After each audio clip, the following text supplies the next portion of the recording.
at the end of the day, the only person who could substantially, legitimately give any peace was God. Right. And the only way that that happened was by me authentically and genuinely surrendering my ability to control my situation. And that took multiple times of being like, God, it's up to you. Yeah. And then I get reminded of something that would say, nope, you're actually in control. I'm like, oh no. And then I'd be like, nope, God, it's yours. Nope, God, it's yours. Nope, God, it's yours, you know? Yes. And like, that's something that I think if you don't have a faith, you miss out on.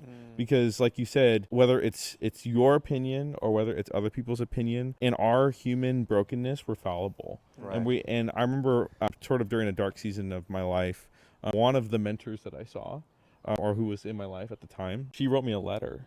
And on that letter it said, don't let anyone except God tell you the truth about who you are in the season. I And love that was the most influential moment in that season that frankly set my trajectory in the positive direction, because it made me focus on who actually is going to tell me the truth about who I am and the trajectory I'm going. But God's already got that design for you locked in before you were born.